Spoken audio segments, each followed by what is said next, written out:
जी अस्सलाम वालेकुम। मैं हूं रऊफ क्लास आपके सामने नया वीला के साथ हाजिर हूं।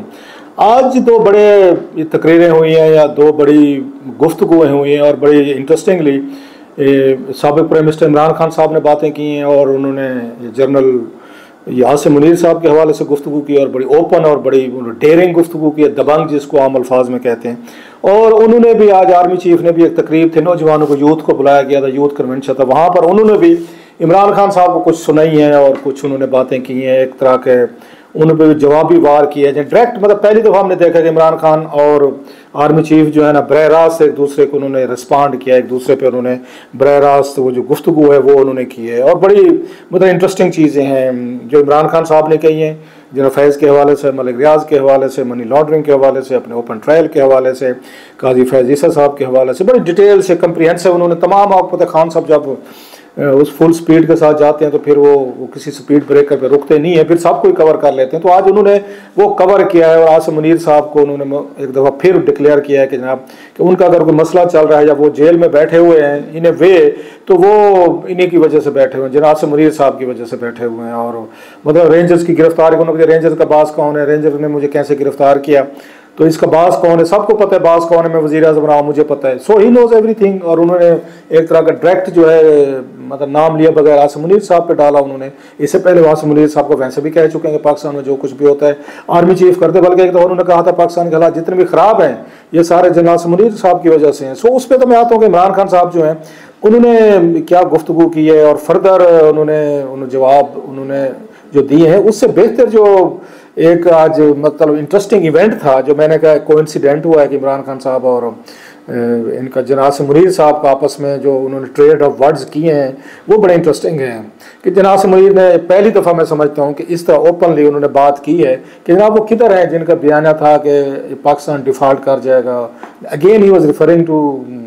इमरान खान के कहाँ पे आज। अच्छा, ये भी बड़ी हैरानिकल सी बात है कि इमरान खान साहब कहाँ पे हैं। इमरान खान साहब जेल में है, सो वो कहना ये चाहते होंगे जनाब कि उन्होंने डायरेक्ट तो नहीं कहा लेकिन इट अम्प्लाइज कि जनाब जो खान साहब कहते थे पाकिस्तान डिफ़ॉल्ट कर जाएगा, श्रीलंका बन जाएगा, डूब जाएगा, खुदा न खासा ख़त्म हो जाएगा, ये हो जाएगा, वो हो जाएगा, तो वो खान साहब तो खुद आजकल जेल में बैठे और पाकिस्तान जो है डिफ़ॉल्ट से निकला है और पाकिस्तान उनका ख्याल है पहले से ज़्यादा स्टेबल हुआ है और हालात जो हैं उनको अच्छे लग रहे हैं, बेहतर लग रहे हैं। और उन्होंने जो बात चीज़ें गिनवाई हैं वो बड़ी अहम है कि जनाब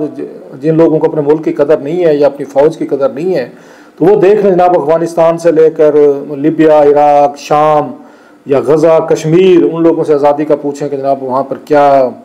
जब आर्मी आपको डिफेंड नहीं कर सकती तो फिर वहाँ पे उनके रियासत के शहरों के लोगों का फिर वहाँ पर वो क्या अगर असर होता है। तो सो उन्होंने जो बात की है कि एक उन्होंने कहा जी बाहैसियत मुसलमान हमें नाउमीदी से मना किया गया है और ये जो नौजवान है पाकिस्तान के सबसे बड़ा ये कीमती सरमाया है और ये पाकिस्तान का कीमती सरमाया जो हम इसको ज़ाया नहीं होने देंगे। उन्होंने उसके टेररिज्म की बात की और प्लस कि हम ये मसाइल को बैठ कर इनको हल करेंगे। मेन जो उनका फोकस था आर्मी चीफ का वो यूथ का था कि उन्हें यह लगता है कि पाकिस्तानी यूथ है 60% से ज़्यादा,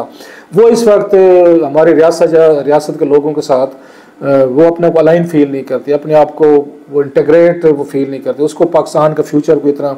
अच्छा नज़र नहीं आता और वो इमरान खान साहब को एक फ्यूचर की होप समझते हैं। और शायद उन्हें लगता है आर्मी जो है वो सबसे बड़ी एक हर्डल है इमरान खान साहब की वापसी में, कि वापस हैं और पाकिस्तान को अजीम से अजीम तर बनाए जैसे वो 3.5 साल में बना चुके थे आलमोस्ट, लेकिन उनको बस कुछ 6 महीने साल रह गया था पाकिस्तान का अजीम बनने का, उनको हटा दिया गया। सो उनको वापस लाया जाए और वो पाकिस्तान को उसी तरीके से अजीम बनाएंगे जैसे वो पहले बना रहे थे। ये नौजवानों का जो इमरान खान साहब के बहुत सारे फॉलोअर्स का बयानिया है कि उनको हटा के मुल्क के साथ मुल्क बड़ी तरक्की की उसमें दौड़ में जा रहा था, उनको हटाकर ज्यादती की। मेरा ज़ाती तौर पर यह ख्याल है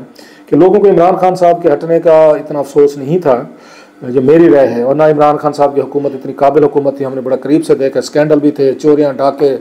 मार धार, सारा कुछ चल रहा था, सबको पता है, आप जानते हैं। स्कैंडल्स भी आ रहे थे, हम रिपोर्ट्स भी कर रहे थे, अच्छी खासी चीज़ें हो रही थी। खान साहब की तो टीम को ही पता है, वो टीम का जिनका कप्तान ही हमारे उस्मान बुज़दार साहब से वो उनको वसीम अकरम प्लस कहते थे, और जो पंजाब को वहाँ पे मतलब फरहत गोगी साहबा, बुशरा साहबा,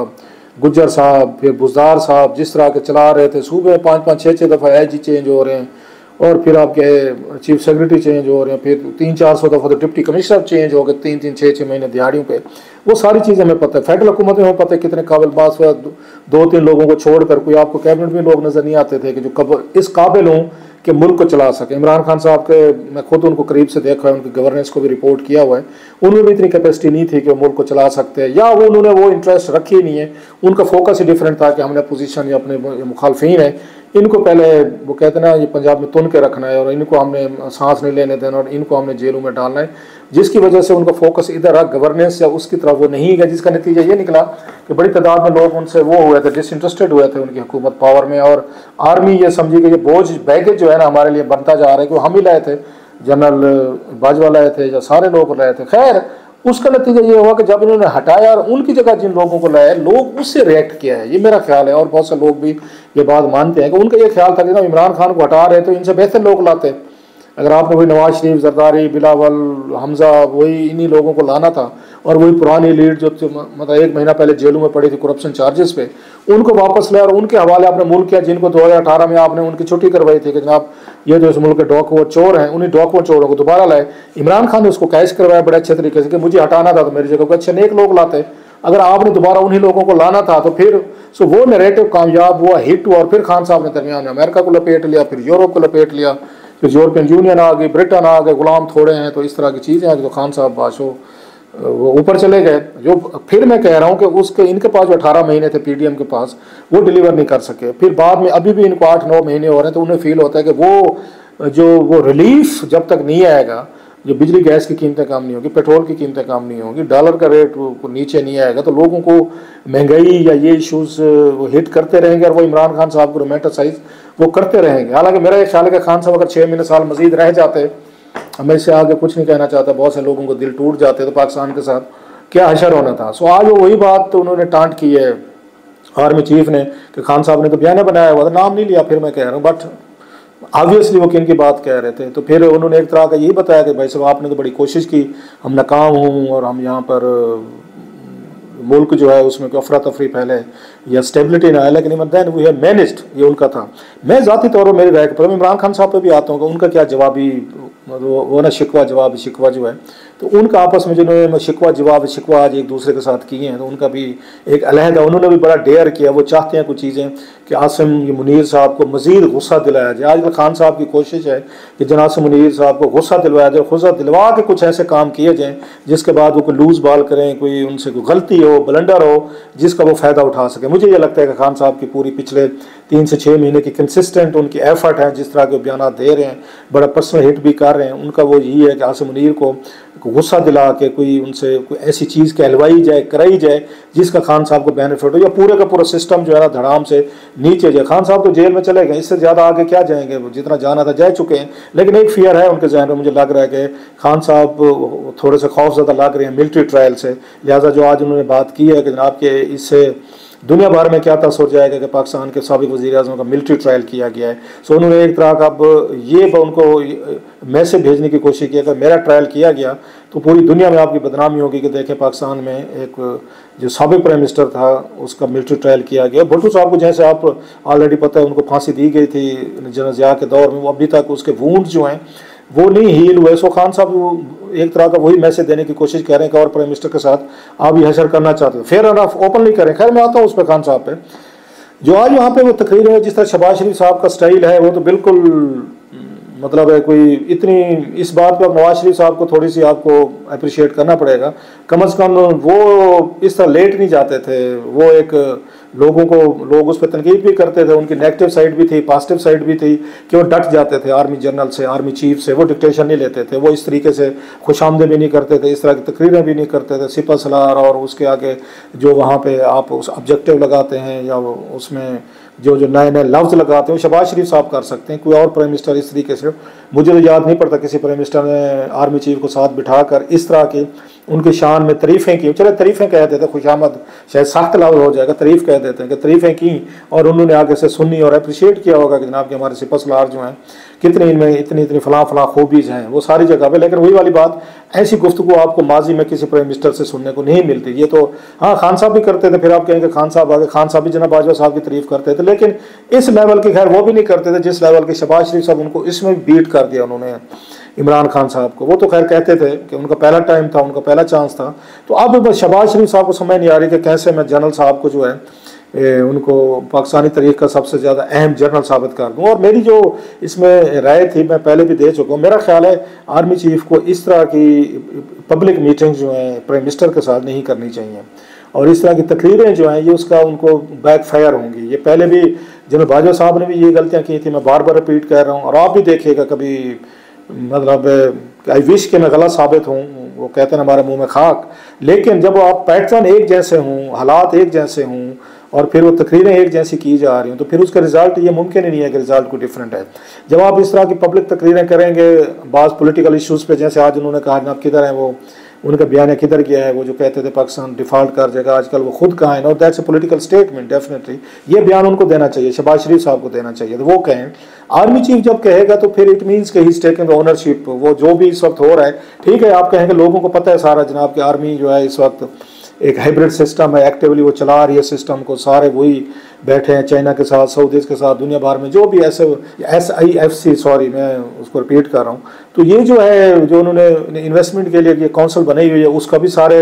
रुए रवान जो है वो आर्मी चीफ हैं। सो प्रैक्टिकली देखा जाए तो बहुत सारे अफेयर जो हैं वही चला रहे हैं, उन्हीं के कहने पे कैबिनेट में लोग भी लग रहे हैं। शहबाज शरीफ साहब उनको मोहम्मद अली साहब को नहीं लगाना चाह रहे थे,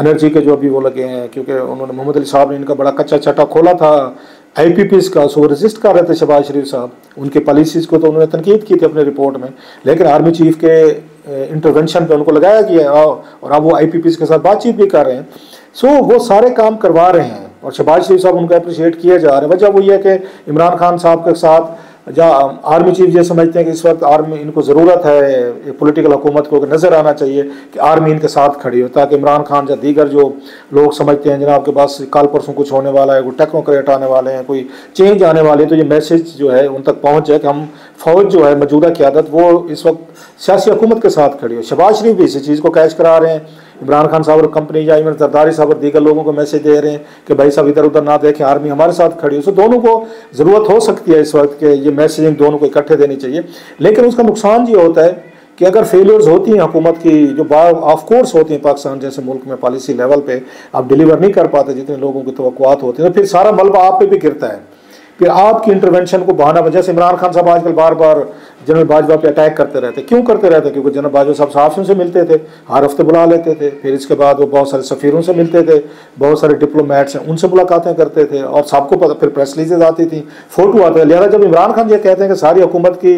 बागडोर उनके हाथ में थी, तो लोग बिलीव करते हैं क्योंकि उन्हें पता है सबको कि हाँ जी सब कुछ हो रहा था। सो आर्मी चीफ के लिए बड़ा बेहतर रहता है कि आप डिस्टेंस पे रहें, कोई आपसे कोई मशवरा करना है उन्होंने बातचीत करनी ज़रूर करें, जहाँ पे आपने कोई काउंसलिंग करनी है मशवरे देने ज़रूर दें, लेकिन public meetings, public gathering, it won't be nice for, it won't be good for जनाब से मुनीर साहब इन द लॉन्ग रन। हो सकता है कभी उनको ये बातें जो हैं ये लगे, जैसे आज जनाब बाजवा साहब कहते हैं बहुत सारे लोगों को, यार मेरी गलती थी, मुझे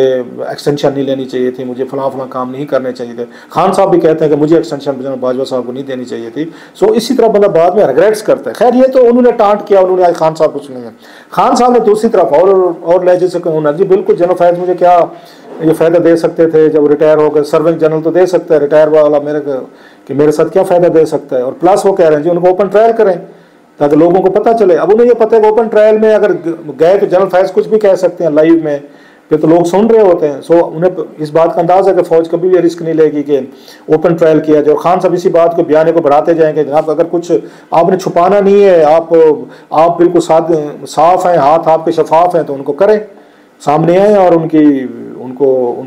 ओपन ट्रायल करें। ऑफकोर्स मिलिट्री ट्रायल का भी ओपन ट्रायल नहीं होता, मुझे तो नहीं याद पड़ता कभी इस तरह का किया होगा। सो खान साहब नोज इट, इसलिए वो रब कर रहे हैं, बार बार लोगों के जहनों में ये बिठाएंगे कि फौज इसलिए उनको ओपन ट्रायल नहीं करेगी क्योंकि बहुत कुछ छुपाना चाहते हैं, सजा देना चाहते हैं, या उसको इस्तेमाल करना चाहते हैं जनरल फैज को मेरे खिलाफ। सवाल यह कि जनरल फैज इमरान खान के खिलाफ इस्तेमाल होंगे या नहीं होंगे, दैट्स अनदर स्टोरी। बहरहाल आज ये चीज़ वाज़े हुई है कि पहली दफ़ा इमरान खान साहब और आर्मी चीफ ने